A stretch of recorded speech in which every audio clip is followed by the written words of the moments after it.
Story blossoms, এখানে গল্প জড়িয়ে ফেলে মায়ায়। মাশাল্লাহ মাশাল্লাহ। উনি নিজের হাতে সেমাই ছেলের মুখে তুলে দিয়ে কপালে চুমু এঁকে দিলেন। শুদ্ধ মায়ের হাতে দুইবার সেমাই মুখে নিয়ে ওর মাকে জড়িয়ে ধরে বলল, ঈদ মুবারক। সিতারাও হেসে ছেলেকে ঈদ মোবারক জানিয়ে তাড়াতাড়ি নামতে বলে চলে গেলেন। উনি যেতেই শীতল শুদ্ধের রুমে উকি দিল, দেখল ওর বিশুদ্ধ পুরুষকে। না, মানতেই হয় বিশুদ্ধ পুরুষ দেখতে আসলেই সুদর্শন। এমন একটা মানুষ ব্যক্তিগত পুরুষ হলে মন্দ হয় না, বরং ভালোই হয়। যখন তখন জাপটে ধরা যায়, কিন্তু এই ষাঁড়টাকে পোঁটাতেই তো পারে না সে। কম চেষ্টা তো করলো না। এসব ভেবে সে মুখ ভেঙচি দিতেই শুদ্ধ বলল, মেজরের মেয়ে হয়েও ভদ্রতা জ্ঞানের এত অভাব কেন তোর? গরু চোখে আবার দেখে ফেলেছেন। যাই হোক, আসবো শুদ্ধ ভাই। কি বললি? কই কিছু না তো। ইয়ে, রুবাব ভাইয়া আতর দিতে বলল। শুদ্ধ আতর দিলে শীতল শুদ্ধর আপাদমস্তক দেখে যেতে গিয়ে ফট করে বসে বলল, সালামিতে কি টাকাই দিতে হয় শুদ্ধ ভাই? আর কিছু দেয়া যায় না? ঝেড়ে কাশ। না মানে, সবার তো আর হ্যান্ডসাম শুদ্ধ ভাই নেই, আমার আছে। তাই তাকে যদি আমার নামে কেউ লিখে দিত, তাই বলছিলাম আর কি। ধর কেউ সত্যি সত্যি লিখে দিল, তাহলে কি করবি? এ কথা শুনে শীতল থেমে গেল। চটজলদি পেছনে ফিরে শুদ্ধর মুখোমুখি দাঁড়িয়ে গেল। তারপর আচমকা শুদ্ধের বাঁ পাশে চুমু এঁকে মিষ্টি হেসে বললে বসলো, তার বুক জমিনে এভাবে ভালোবাসে একে আমার নামটা আগেই খোদাই করতাম, তাহলে কেউ নজর দিতেও পারতো না, আর কেড়ে নেওয়ার কথাও ভাবতো না। শুদ্ধ জবাব দিল না, শুধু শীতল দৃষ্টিতে তাকিয়ে রইল। বুকের কাছটায় অদ্ভুত শিহরণ হচ্ছে বারে বারে। এভাবে মনের কথা জানালে আর কত সংযম করা যায়, আর কত ধৈর্যের পরীক্ষা দেওয়া যায়। সে তো মানুষ, তারও তো ধৈর্যের সীমা পরিসীমা আছে, চাওয়া পাওয়া আছে, ইচ্ছে আকাঙ্ক্ষা আছে। আজকাল ইচ্ছে করে শীতলকে জানিয়ে দিতে যে তার বুকের গহীনে ছোট্ট একটি রাজকুঠুরি আছে। সেই কুঠুরিটা দলিল করা মাত্র একমাত্র ব্যক্তিগত নারীর জন্য। সেই নারীর জন্য কুঠুরিতে একটু একটু করে জমা করেছে প্রেম সাগর। সেই সাগরে ঢেউ নেই, পানি নেই, কোনো গর্জন নেই, তবুও ভালোবাসার কমতি নেই সেখানে, বরং দিনকে দিন তা বেড়েই চলেছে। এদিকে শীতল এক বুক আশা নিয়ে তাকিয়ে আছে শুদ্ধর দিকে। আর কিভাবে বুঝালে বুঝবে শুদ্ধ ভাই? কত ভাবে সেও এই মানুষটাকেই খুব করে চায়। যতটা চাইলে নিজের করে পাওয়া যাবে, ঠিক ততটা চায়। এবার আর মিথ্যা ভালোবাসা নিয়ে মানুষটার সামনে দাঁড়ায়নি। এবার সত্যি সত্যি অনুভব করেছে কিছু একটা। পূর্বের মতন এখনো শুদ্ধকে চুপ থাকতে দেখে শীতলের হাসি ধীরে ধীরে মুছে গেল। সে তবুও শেষ আশাটুকু নিয়ে তাকিয়েই রইল, যেন বিশুদ্ধ পুরুষ কিছু বলে। কিন্তু তাকে হতাশ করে শুদ্ধ সামনে থেকে সরে গেল। ড্রেসিং টেবিলের সামনে দাঁড়িয়ে চুল ঠিক করলো, আতর লাগালো। পুরো রুমে সেই সুগন্ধে মাতোয়ারা হয়ে উঠল।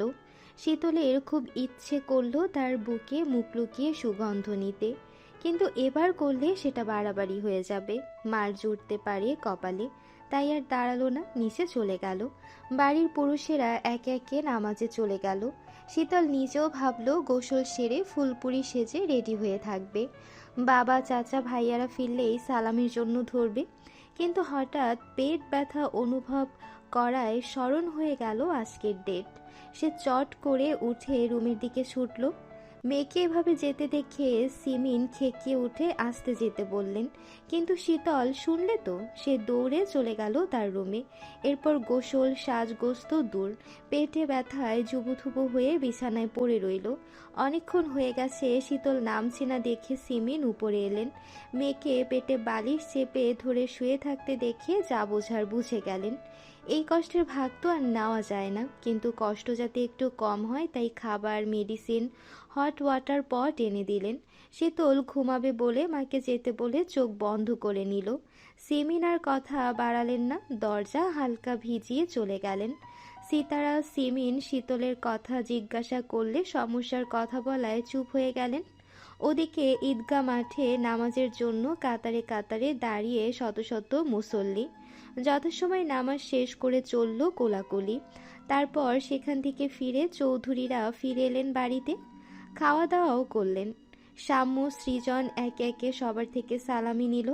শারাফাত চৌধুরীর ছোট ভাই, ছেলে মেয়ে কিংবা বাড়ির বউদেরকে সালামি দিতেও বাদ রাখেননি।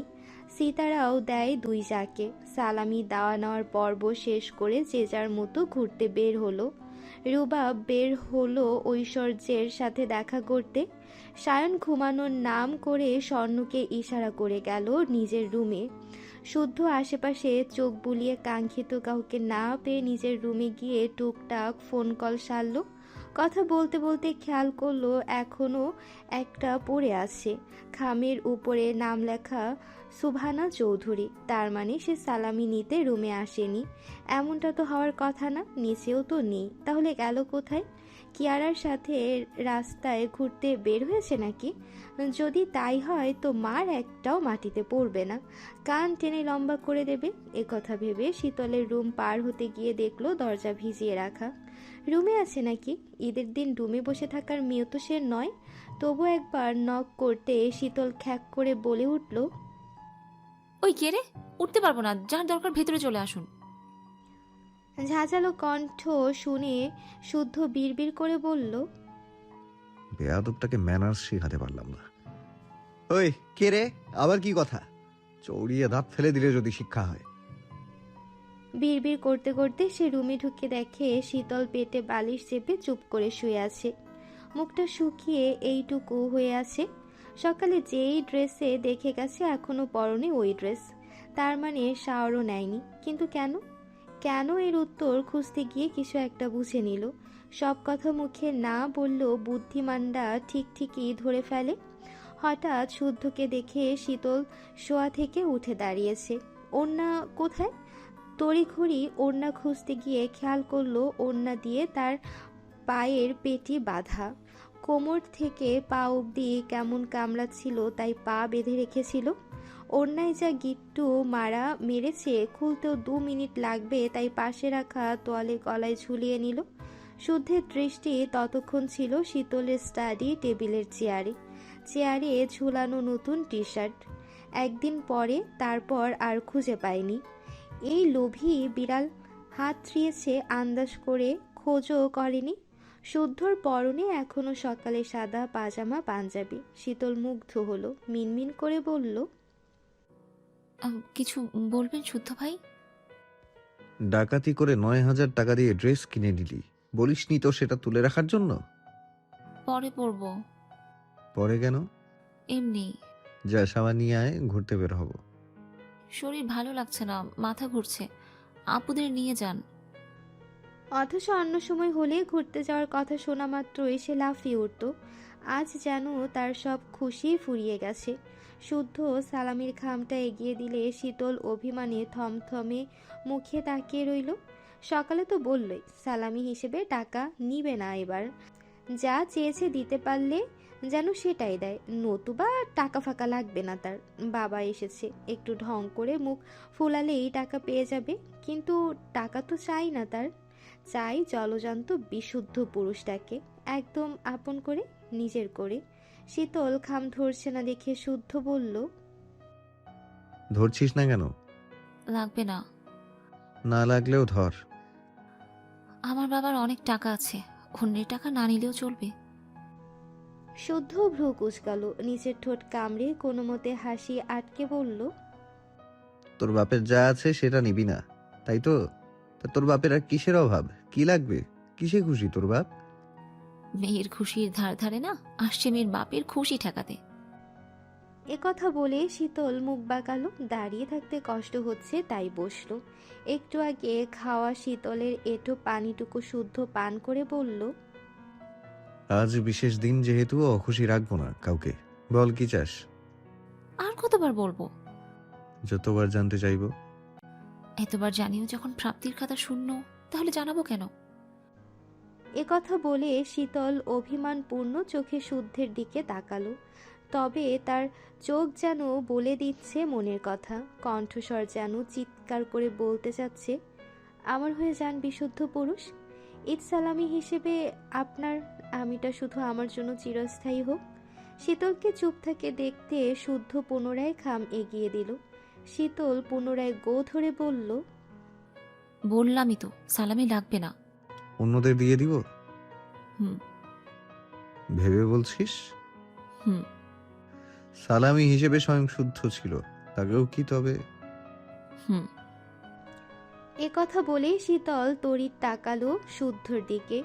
চোখ মুখে বিস্ময়, তাকে আরেক দফা অবাক করে দিয়ে শুদ্ধ হাত ধরে টেনে বুকে জড়িয়ে নিল শীতলকে।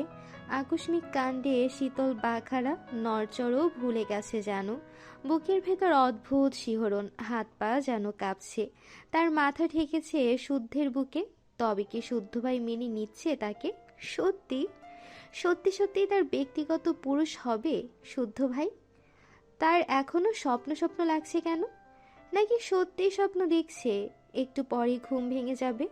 যদি স্বপ্ন হয় তো এই ঘুম না ভাঙুক, আর যদি সত্যি হয় তো আজ পৃথিবীর সবচেয়ে সুখী মানুষ সে। তার অবস্থা দেখে শুদ্ধ ফিচেল হাসলো, বাঁধনটুকু শক্ত করে ধরল, তারপর একটু ঝুঁকে কানে কানে বলল, ঈদের দিন সম্পর্কের দৃঢ়তা বাড়াতে কোলাগুলি করা উত্তম। শুনে শীতল শুধু লাজুক হাসলো। তার গালজোড়ায় কেন জানি লাল হয়ে উঠেছে।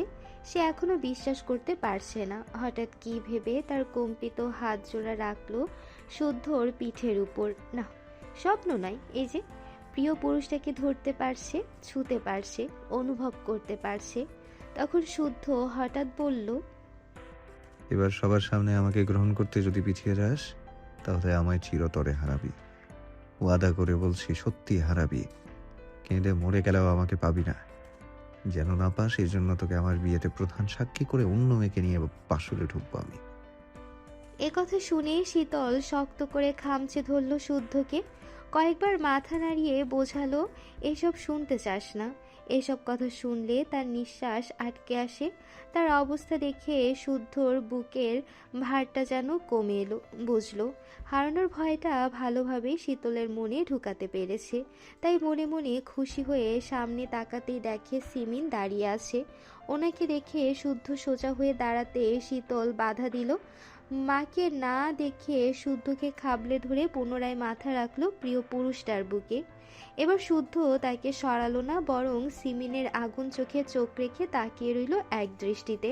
তখন সিমিন হাতের প্লেটটা সজোরে আছড়ে ফেলতে শীতল চমকে উঠল। বিস্ফোরিত দৃষ্টিতে মাকে দেখে হতভম্ব হয়ে তাকিয়ে রইল। মেয়ের বেহায়াগিরি নিজের চোখে দেখে রাগটাকে সামলাতে পারলেন না তিনি। মারতে তেড়ে আসতেই শুদ্ধ শীতলকে আড়াল করে মাঝখানে দাঁড়িয়ে গেল।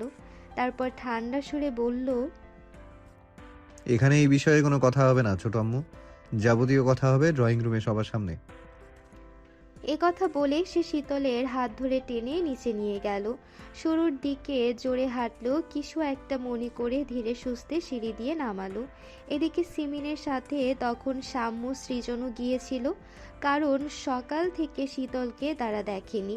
এদিকে সালামি টাকা গোনার সময় হয়ে গেছে, কিন্তু তারা শুদ্ধ শীতলকে জড়াজড়ি অবস্থায় দেখে সিমিনের প্লেট ছোড়া দেখে বিপদের সংকেত বুঝে গেছে।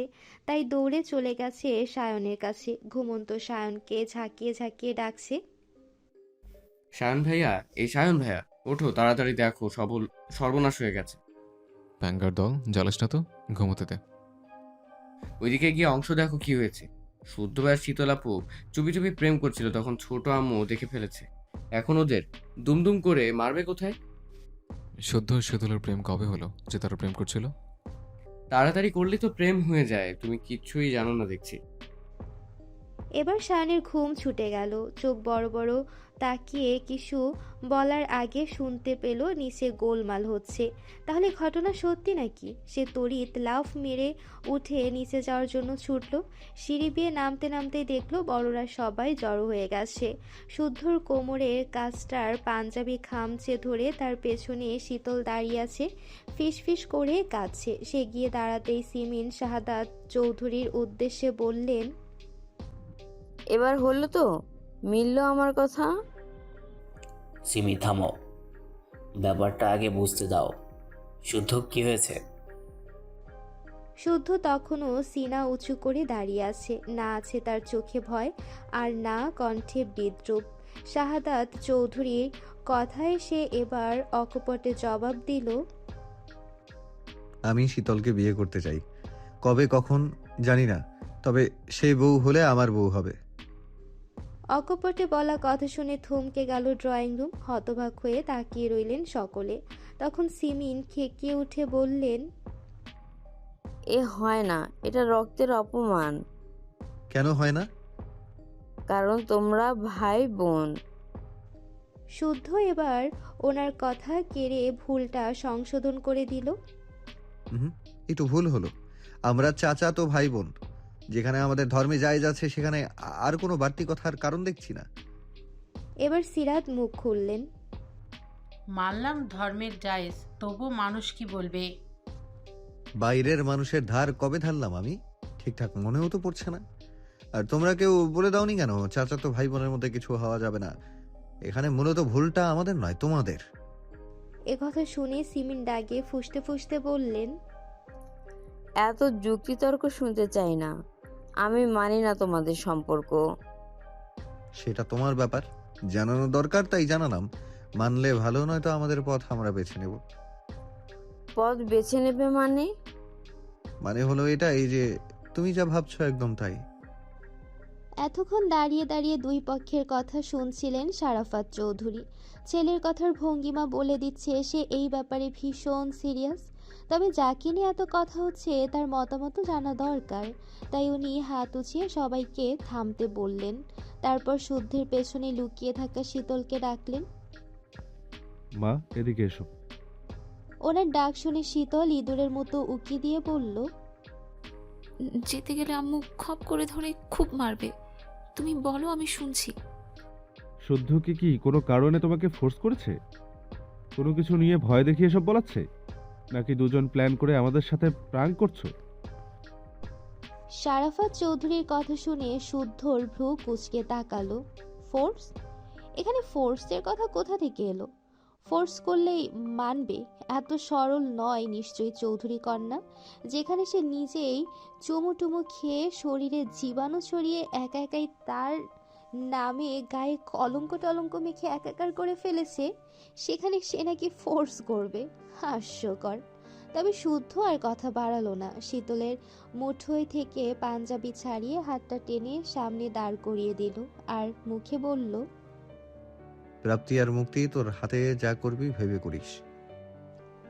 শীতল ভয়ে ভয়ে তাকালো রাগান্বিত দৃষ্টিতে তাকিয়ে থাকা মায়ের দিকে, এরপর শারাফত চৌধুরীর দিকে। তবে কানে একই সুরে বাজতে থাকলো কিছুক্ষণ আগের বলা শুদ্ধের কথা। এবার সবার সামনে আমাকে গ্রহণ করতে যদি পিছিয়েও যাস তাহলে আমায় চিরতরে হারাবি। ওয়াদা করে বলছি, সত্যি হারাবি। কেঁদে মরে গেলেও আমাকে পাবি না। যেন না পাস, এজন্য তোকে আমার বিয়েতে প্রধান সাক্ষী করে অন্য মেয়েকে নিয়ে বাসরে ঢুকবো আমি। একথা স্মরণ করতেই মনে হলো কেউ যেন তার কলিজায় ভয়াল থাবা বসালো, রক্তাক্ত করে দিল বক্ষপাশ। তার আক্ষিপট অশ্রু ছলকে গড়াতে লাগলো। শুদ্ধের দিকে একবার তাকাতে গিয়ে সায়নীর দিকে নজর পড়ল। চাহনিতে যেন বলছে, ও ভাইয়া বাঁচাও। সায়ন বোনের চাহনি বুঝে দু কদম এগিয়ে এলো। মাথায় হাত রেখে গুরুগম্ভীর সুরে জিজ্ঞাসা করলো, শুদ্ধ নামে কবুল পড়বে? কাজে ডাকবো? শীতল মাথা নিচু করে কিছুক্ষণ চুপ থেকে মৃদুভাবে মাথা নাড়ালো কেবল, অর্থাৎ রাজি। তা দেখে সায়ন বোনের মুখ উপরে তুলে সুস্পষ্টভাবে বলে বসলো, ভালোবাসলে সর্বসম্মুখে ভালোবাসার প্রকাশের সৎ সাহস থাকতে হয়। যদি না থাকে, সে ভালোবাসা পরযোগ্য নয়। এই আমি যেমন তোর বোনকে ভালোবাসি, পুরো পৃথিবীর সামনে গর্ব করে বুক ফুলিয়ে বলতে পারি আমি স্বর্ণকে ভালোবাসি। বিয়ে ওকেই করব। সে হবে চৌধুরীদের বড় পুত্রবধূ। আমার বিশ্বাস, হাত বাড়ালে আমার স্বর্ণ এগিয়ে আসবে। প্রয়োজনে আমার বানানো হাত ধরতে সে এই বাড়ি ছেড়ে দেবে। তাহলে তুই আমাদের বোন হয়ে ভালোবাসা প্রকাশে ভয় পাচ্ছিস কেন? একবার শুনিয়ে দে, তুই হলে শোয়েব শুদ্ধর হবু বউ। সায়নের কথা শুনে সকলে যেন আরেক দফা আকাশ থেকে পড়লেন। শুদ্ধের সঙ্গে শীতলের কথা মানলেও সায়ন স্বর্ণের কথা মানতে পারলেন না কেউই। থমথমে মুখে তাকিয়ে রইলেন সকলে। এটা সম্ভবই নয়, কারণ লোক সমাজে ওনাদের চলতে ফিরতে হয়। যখন বাইরের সবাই জানবে তখন কিশোর বলার আগে ভাববে বাড়িতে নিশ্চয়ই অঘটন ঘটেছে। নতুবা এক ভাইয়ের ছেলের সঙ্গে আরেক ভাইয়ের দুই মেয়ের বিয়ে বা দেবে কেন? দিলে একজনেরই দিক, তাই বলে দুজনের? এমন না যে চৌধুরীরা খারাপ কিংবা ছেলেমেয়েরা খারাপ যার জন্য বিয়ে আসে না। বিয়ে তো অহরহ আসে। যদি আসে তাহলে বাড়িতে কেন আত্মীয়তা করতে হবে? মোদ্দা কথা, ছেলেমেয়েরা যদি এতই সাধু হয় তাহলে বাইরে আত্মীয়তা করতে সমস্যা কোথায়? নাকি মেয়ে দুটোর চরিত্রে দোষ আছে? যদিও তারাই নিষ্পাপ হয় তাহলে কি ছেলে দুটোর মাঝে ঘাবলা আছে? নতুবা সচরাচর এমন তো দেখা যায় না। এসব প্রশ্নকে সাইডে রেখে এটা যদি বলা হয় তারা নিজেরাই পছন্দ করে বিয়ে করেছে, এটা কি গ্রহণযোগ্য? তাও কিন্তু নয়, বরং হাসাহাসির কারণ পেয়ে বলবে আজকাল চৌধুরী নিবাসে পরিকল্পনা করে ভালোবাসাবাসি চলে। এসব কথার কে জবাব দেবে? এদিকে স্বর্ণ চুপ করে তাকিয়ে আছে সায়নের মুখ পানে। দেখছে একজন অধৈর্য প্রেমিক পুরুষকে, দেখছে তার প্রতি অগাধ বিশ্বাস বুকে নিয়ে আধা পাগলকে, যাকে এতদিন বুঝিয়ে সুঝিয়ে রাখলেই আজ সে অঘটনটা ঘটিয়েই ফেলেছে। আচ্ছা, সে কি আন্দাজ করতে পারছে তার কথায় এখন সব সম্পর্কের বাঁধন নড়বড়ে হয়ে যেতে পারে? শুদ্ধ শীতলের পূর্ণতার মাঝে অপূর্ণতার শক্ত দেয়াল হয়ে ওঠার কারণও হতে পারে। এদিকে শানের কথা শেষ হতেই সিমিন দুপা পিছিয়ে গেলেন। অশ্রুসিক্ত চোখে তাকিয়ে রইলেন মেয়েদের দিকে। তারা জানি আজ তারা তাদের মাকে হারান হারিয়ে দিয়েছে। এটাকে শুধু হারিয়ে দেওয়াই বলে না, বলে একেবারে শির দ্বারা ভেঙে দেওয়া। গোপনে থাকা আতঙ্ক অবশেষে সত্যি হয়েই গেল। ওনাকে পেছাতে দেখে স্বর্ণ এগোতেই উনি হাত উঠিয়ে বারণ করলেন। আর কিছু বলারও নেই, শোনারও নেই। মেয়েরাও এখন অনেক বড় হয়ে গেছে, নিজেদের পথ নিজেরাই বেছে নিতেও শিখেছে। এবার তাহলে ছুটি নেওয়ার পালা। যদিও ছুটি বলে না, এটাকে বলে চুপ করে পালিয়ে যাওয়া। উনি কিছুক্ষণ থম মেরে লালবর্ণ চোখে তাকালেন শাহাদাত চৌধুরীর দিকে। তারপর আঁচলে চোখ মুছে ভাঙা ভাঙা কণ্ঠে বললেন, এতদিন তোমার সঙ্গে যেতে রাজি হইনি। এই সংসার ছেড়ে যাওয়ার কথা ভাবতে পারি না। আজ যেতে যাচ্ছি। সঙ্গে নেওয়া সম্ভব হলে নিও, নয়তো একেবারে 3 তালাক দিয়ে আমাকে মুক্ত করে দিও। যদি তাও না পারো তবে আমার দাফনের জন্য তৈরি থেকো। সিমিনের কথা শুনে শাহাদাত চৌধুরীর কথার খেয়েই হারিয়ে ফেললেন। শুধু অবাক চোখে তাকিয়ে রইলেন সহধর্মিনীর দিকে। এ যেন অচেনা কেউ। এতগুলো বছর উনি জেনে এসেছেন সিমিনের কাছে উনি পুরো পৃথিবী, আর মেয়েরা হলো পৃথিবীকে ঘিরে রাখা অনাবিল সুখ। আজকে পৃথিবী আর সুখ দুটোকেই সিমিন অনায়াসে বিসর্জন দিয়ে দিচ্ছে। দাফন করা, তালাক দেওয়ার কথা বলতে একবারও বুক কাঁপলো না? মনে পড়ল না সামনে দাঁড়ানো মানুষটা সহ্য করতে পারবে কিনা? এদিকে শুদ্ধ, সায়ন আর দরজায় দাঁড়ানো রুবাব যেন বাখারা। তারা কল্পনাও করতে পারেনি তাদের নরম সরম ছোট আম্মু এ কথা বলতে পারে। কিন্তু এই ঘটনা অন্যদিকে মোড় নিচ্ছে দেখে এবার সায়ন এগিয়ে এলো। সিনা উঁচু করে সরাসরি সিমিনকে বলল, এতটাই অযোগ্য আমরা? সিমিন জবাব দিল না, মুখ ফিরিয়ে অন্যদিকে তাকিয়ে রইল। সায়নও তখন ধরে দাঁড়িয়ে পুনরায় জিজ্ঞাসা করল, যতক্ষণ না আমাদের অপরাধ চোখে আঙুল দিয়ে দেখাতে পারবে ততক্ষণ বাড়ি ছাড়ার কথা মুখে এনো না। কেন মানবে না? কি অপরাধ আমাদের স্পষ্ট করে জানাও। সিমিন চলে যেতে নিলে এবার স্বয়ং সীতারা চৌধুরী সিমিনের মুখোমুখি দাঁড়ালেন। ছোট জায়ের মুখের দিকে কিছুক্ষণ তাকিয়ে বললেন, তোর স্বামীর সঙ্গে তুই যেতেই পারিস, কিন্তু আমার ছেলেদের অপরাধ জানিয়ে যা। কেন অদৃশ্য আঙ্গুল তুলছিস আমার ছেলেদের দিকে? ঠিক কোন কারণে মানতে পারবি না? আমার তো মানতে সমস্যা নেই, তাহলে তোর কিসের সমস্যা? আমার সমস্যা একটাই, আমি খারাপ মা। আমার শিক্ষা খারাপ। যদি শিক্ষা ভালো হতো তাহলে একসাথে দুজনেই বিপথে যেত না। আমাকে সকলের কাছে প্রশ্নবিদ্ধ করতে কাটার পথ খুলে দিত না। আমার ছেলেরা তোর পথের কাটা, বিপদ? কি বোঝাতে চাচ্ছিস তুই? এতদিন তো তোরা আমার সন্তান বলে কিছু ছিল না, তবে আজ কেন? নাকি এতদিন ছল করেছিস? যা ভাববে তাই। আজ থেকে ধরে নাও আমি মরে গেছি, তবে তোমাকে স্বার্থপর দুটোর দায়িত্ব দিয়ে গেলাম। যা ইচ্ছে করার করো। যে মেয়েরা মায়ের কথা ভাবে না, আমিও আর তাদের কথা ভাববো না। এ কথা বলে সিমিন যাকে সরিয়ে চলে যেতে নিলে শীতল মায়ের আঁচল টেনে ধরল। মাকে জড়িয়ে ধরে হাউমাউ করে কাঁদতে কাঁদতে বলল, যেও না আম্মু, আমরা তোমাকে ছাড়া থাকতে পারবো না। তাহলে দুদিনের ভালোবাসা পায়ে পিষে চলে আমার সঙ্গে। এ কথা শুনে শীতল থমকে গেল। ঠোঁট ভেঙে কেঁদে ফোপাতে ফোপাতে বলল, মেনে নাও না আম্মু, আমরা চারজন অনেক। শীতল কথা শেষ করতে পারল না, তার আগে সিমিন সজোরে 2 থাপ্পড় মেরে বসলেন শীতলের গালে। এবার শুদ্ধ যেন রাগের মাত্রা হারালো। সে চোখ বন্ধ করে তেড়ে যেতে নিলে আটকে ফেলল রুবাব। তবুও থামল না সে। কঠিন সুরে বলল, যখন তখন গায়ে হাত তুলে কি বোঝাও? মেয়ে তোমার একারই আছে, আর কারো মেয়ে নেই? আর কেউ মেয়েকে শাসন করে না? অহেতুক কথা আসছেই বা কেন? আমাদের মানতে সমস্যা থাকলে বলতে বাধা কিসের? ও এখন কি আমি আমার মেয়েকেও শাসন করতে পারবো না? শাসন করতে গেলে তোদের পারমিশন নিতে হবে। শাসনেরও লিমিট থাকে। কথা হচ্ছে সবার সাথে ওর গায়ে হাত তুললে কেন? মেইন কালপ্রিট হচ্ছে আমি, আমাকে মারতে। ওকে কেন মারলে? কেন বারবার কারণে অকারণে ওর গায়ে হাত তোলো তুমি? কি সমস্যা তোমার? আর কতবার বারণ করব তোমাকে যে ওর গায়ে হাত তুলবে না? আমি সহ্য করতে পারি না। আমি লিমিট বুঝি না, বোঝার যোগ্যতাও আমার নেই। আমি সরে যাচ্ছি। এবার থেকে যার যা ভালো লাগে করুক। শুদ্ধ রুবাবের থেকে নিজেকে ছাড়িয়ে সিমিনের মুখোমুখি দাঁড়ালো। বুক উঁচিয়ে শীতল চাহনিতে তাকিয়ে থমথমে সুরে বলল, তুমি মেইন টপিকে না এসে বারবার পিছলে যাচ্ছ। যা বলার সরাসরি বলো। আমি শুনতে চাই তোমার সমস্যার কথা। বলো, কোন দিক থেকে আমরা অযোগ্য? কি নেই আমাদের? আমরা বাউন্ডুলে, নেশাখোর, মেয়েবাজ, নাকি বেকার? কোনটা? নাকি আগে থেকে কাউকে জামাতা হিসেবে খুঁজে রেখেছো? বলো কোনটা? আচ্ছা, তারা আমাদের থেকে হাই লেভেলের? নিশ্চয়তা নিয়েছো তোমার মেয়ে তাদের কাছেই ভালো থাকবে? শুদ্ধের কথা যেন সিমিনের গায়ে জ্বালা বাড়িয়ে দিল। উনি দাঁতের দাঁত চেপে অগ্নিদৃষ্টি ছুঁড়ে বললেন, সেই কৈফিয়ত আমি কাউকে দেব না।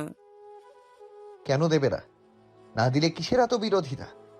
ওকে, মানলাম, যাও দিও না কৈফিয়ত। তাহলে মেয়ে দাও। দুটোকেই যদি মুঠো এঁটে রাখো তাহলে তো হবে না। হয় বলো কেন মানবে না, নয়তো মেনে নাও।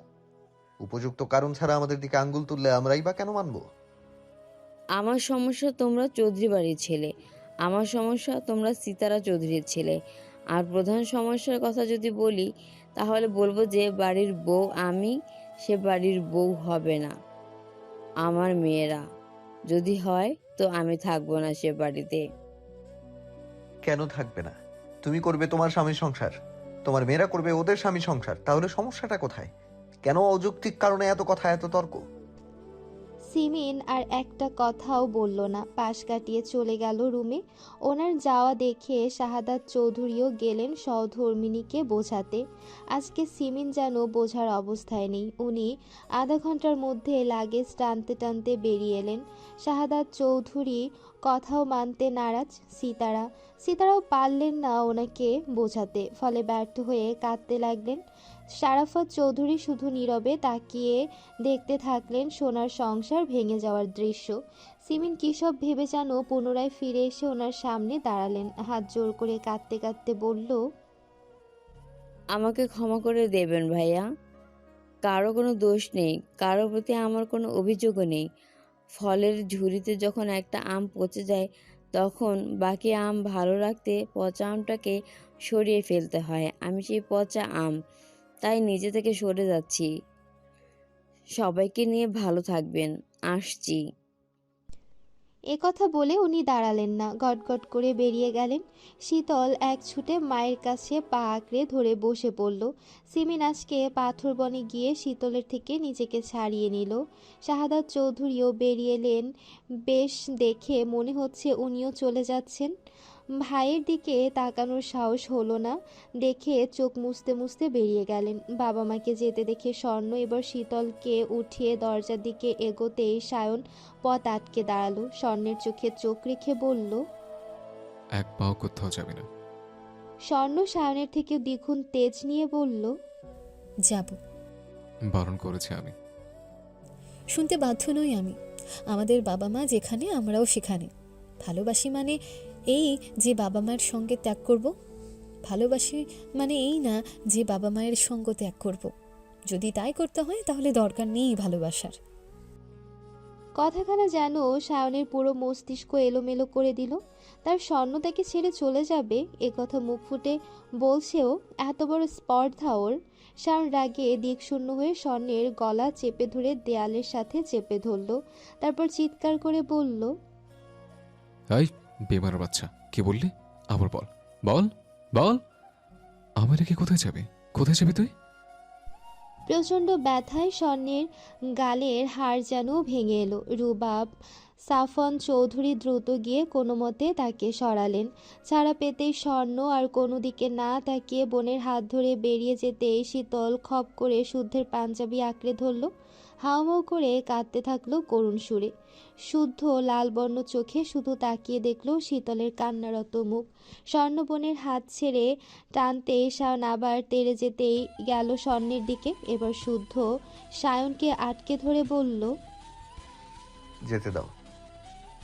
একথা শুনতেই সায়ন অবাক চোখে তাকালো শুদ্ধর দিকে। আর শুদ্ধ ঘাড় ঘুরিয়ে এক দৃষ্টিতে তাকিয়ে রইল স্বর্ণের শীতলকে টেনে নিয়ে যাওয়ার দৃশ্যের দিকে। বোনরা চলে যাচ্ছে দেখে সাম্য সৃজনও কাঁদতে কাঁদতে ছুটল ওদের পিছু পিছু। সিরাত, সাফওয়ান, রুবাব, শকত দৌড়ে গেল তাদের ফেরাতে। শাহাদাত চৌধুরী কেবলই গাড়ি স্টার্ট করেছেন। হুইল ঘোরাতে দেখে স্বর্ণ আর শীতলও কাঁদতে কাঁদতে বেরিয়ে আসছে বাড়ি থেকে। হাত থেমে গেল ওনার, সেই সঙ্গে ওনার বুকটা যেন ভেঙে খান খান হয়ে গেল। হুইলে মাথা ঠেকিয়ে দু চোখ বন্ধ করতেই চোখের তারায় ভাসতে থাকলো বড় ভাইয়ের মুখ, যার ছায়ায় এতদিন চৌধুরী নিবাসের প্রতিটা সদস্য ছিল সুরক্ষিত। বাবা মা মারা যাওয়ার পরে যেই ভাইয়ের স্নেহে বাঁচার শক্তি খুঁজে পেয়েছিলেন, আজ সেই ভাইয়ের বুকে যন্ত্রণার ছুরি বসিয়ে চলে যাচ্ছেন স্বার্থপরের মতো। এদিকে সহধর্মিণীকেও ছাড়তে পারবেন না, কারণ পৃথিবীর বুকে উনি ছাড়া আর কেউ নেই সিমিনের। যারা আছে তারা সুসময়ের মাছি। এদিন বাড়িতে এমন ঘটনা ঘটেনি যার কারণে সাম্য সৃজন ভয়ে কুঁকড়ে গেছে।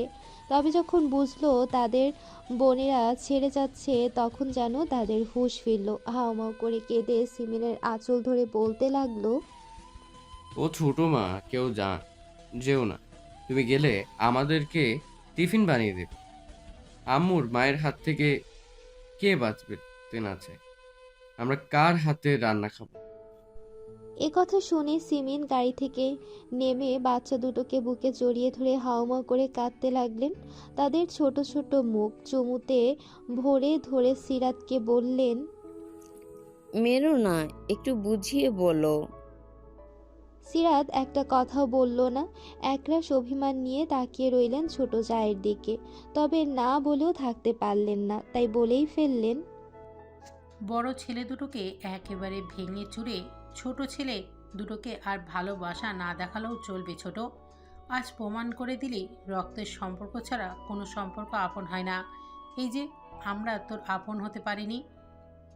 একথা শুনে সিমিন শুধু হাসল। তারপর রুবাবের মাথায় হাত বুলিয়ে মলিন হেসে গাড়িতে উঠতে গেলে রুবাব ওনার হাতটা আঁকড়ে ধরল। তারপর হাতের উল্টো পিঠ কপালে ঠেকিয়ে কান্না ভেজা গলায় বলল। একটু ভালোবাসা পাই বলেই মাকে ছেড়ে তোমাদের এখানেই পড়ে থাকি। দেশে আর আছি বা কদিন? আমরা তো তোমারই ছেলে, তাই না? আমাদের ভুলগুলো না হয় এবারের মতো মাফ করে কোলে টেনে নাও। খুব ভালো থাকিস আব্বা, আমার দোয়া সব সময় সঙ্গে থাকবে। কথা বলে সবার দিকে একবার তাকিয়ে গাড়িতে উঠে বসলেন। স্বর্ণ শীতলও ততক্ষণে উঠে বসেছে। শীতল এখনও দুহাতে মুখখানা ঢেকে হাউমাউ করে কাঁদছে। তার বুক ফেটে যেন চৌচির হয়ে যাচ্ছে। শুদ্ধকে ছাড়া থাকবে কিভাবে সে? তার বিশুদ্ধ পুরুষটাকে না দেখে বাঁচবেই বা কিভাবে? আজকাল তাকে ছাড়া দমটা যেন আটকে আসে। এদিকে সব বাঁধন ছেড়ে যেতে যখন হবে, শাহাদাত চৌধুরী দেরি করলেন না। নিজেই ড্রাইভিং সিটে বসে গাড়ি স্টার্ট করলেন। ধীরে ধীরে গাড়িটাও চলতে চলতে মূল ফটক পেরিয়ে বেরিয়ে গেল। সেই সঙ্গে খান খান হয়ে গেল তিলে তিলে গড়া চৌধুরী নিবাসের সুখে মোড়ানো সুখ সাম্রাজ্য।